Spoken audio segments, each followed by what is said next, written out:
Assalamualaikum warahmatullahi wabarakatuh. Perkenalkan, nama saya Masida dengan NIM H02203446 dari kelas Pendidikan Matematika 2020C. Pada video kali ini saya akan menjelaskan mengenai manajemen kesiswaan, manajemen kurikulum, manajemen keuangan, manajemen tenaga pendidik dan kependidikan, manajemen sarana prasarana, dan manajemen hubungan masyarakat di SDN 014 Pulau Batoa. Video ini bertujuan untuk memenuhi tugas mata kuliah administrasi dan manajemen sekolah. Baik, berdasarkan informasi yang didapatkan melalui wawancara dengan kepala sekolah, beberapa guru, dan komite sekolah mengenai manajemen kesiswaan. Yang pertama mengenai manajemen kesiswaan. Ini terdiri dari pertama penerimaan peserta didik. Pada tahap ini, para calon siswa yang diterima akan ditempatkan dalam satu kelas untuk setiap angkatannya. Mengingat gedung kelas yang terdapat di SDN 014 Pulau Batoa ada 6 ruangan kelas yang dimulai dari kelas 1 sampai dengan kelas 6. Yang kedua, ada evaluasi peserta didik. Tahap ini, evaluasi dilakukan dengan berkala, yaitu evaluasi harian, mingguan, bulanan, tengah semester, akhir semester, hingga ujian nasional berbasis komputer atau yang disebut dengan UNBK, yang diadakan serentak di seluruh Indonesia. Yang ketiga, ada pencatatan presensi siswa. Nah, pada tahap ini, pencatatan kehadiran dan ketidakhadiran peserta didik ini menggunakan daftar harian dan daftar absen. Yang keempat, pelaporan hasil evaluasi peserta didik. Nah, pada tahap ini, setiap semester guru selalu memasukkan hasil rekap nilai para siswa ke dalam laporan penilaian peserta didik. Nah, yang kelima, ada pembinaan disiplin peserta didik. Pada tahap ini, pembinaan disiplin dilakukan setiap hari. Ketika terdapat anak yang melanggar akan dicatat, dan bagi anak yang sudah disiplin mengikuti peraturan sekolah akan diapresiasi. Nah, sedangkan bagi anak yang melanggar diingatkan untuk menerapkan disiplin. Yang kedua, ada manajemen kurikulum. Nah, manajemen kurikulum yang diterapkan dalam kurikulum di sekolah SDN 014 Pulau Batoa adalah kurikulum 2013, sehingga dalam pembelajarannya masih menggunakan buku paket di setiap mata pelajaran sebagai media dan sumber pembelajaran di kelas, di mana peserta didik diminta untuk mengambil buku paket di perpustakaan yang kemudian setelah pembelajaran selesai maka buku tersebut akan dikembalikan. Yang ketiga, ada manajemen keuangan. Manajemen keuangan di SDN 014 Pulau Batoa berdasarkan informasi dari kepala sekolah, beberapa guru dan komite sekolah terdiri dari yang pertama ada perencanaan. Nah, tahap ini, perencanaan dalam pengelolaan atau manajemen keuangan di SDN 014 Pulau Batoa disusun pada awal tahun pelajaran. Kepala sekolah melibatkan guru, komite sekolah, serta pengawas. Yang kedua, ada pengorganisasian dalam penggunaan dana di SDN 014 Pulau Batoa. Nah, tahap ini, dalam pengelolaan atau manajemen keuangan di SDN 014 Pulau Batoa yang telah disusun pada awal tahun pelajaran, kepala sekolah melibatkan guru, komite sekolah, serta pengawas. Dengan demikian, pengorganisasian yang berupa tim pengelolaan APBS disusun dengan menerapkan kepemimpinan atau manajemen partisipatif dengan melibatkan semua komponen sekolah. Yang ketiga, ada pelaksanaan atau penggunaan dana di SDN 014 Pulau Batoa.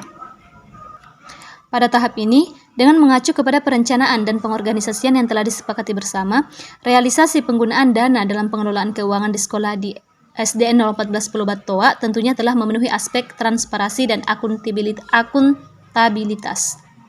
Kemudian yang keempat, ada manajemen tenaga pendidik dan kependidikan.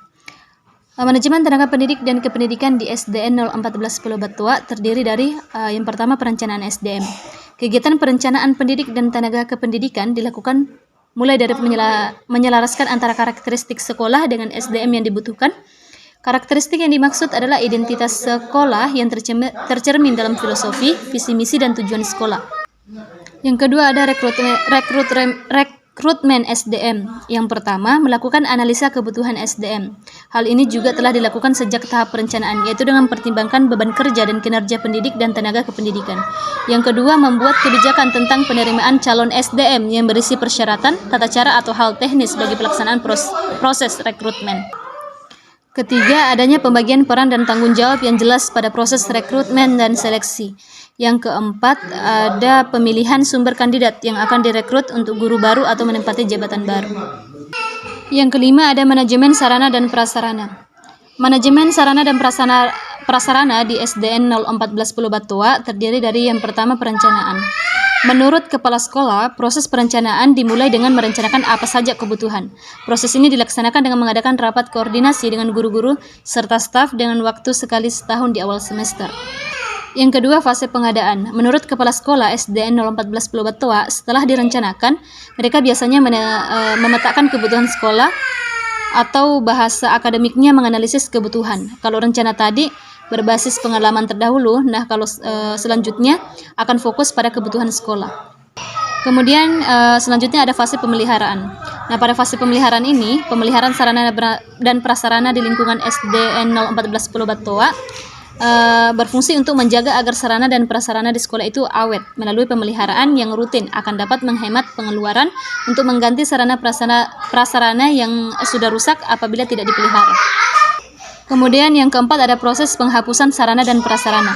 Nah, pada proses penghapusan sarana dan prasarana di SDN 014 Pulau Batoa dilaksanakan dengan menghapus barang yang sudah usang supaya tidak terjadi penumpukan barang sehingga kurangnya ruang atau tempat penyimpanan. Nah, penjualan barang dan pemilihan barang merupakan fase penghapusan di SDN 014 Pulau Batoa. Yang keenam ada manajemen hubungan masyarakat.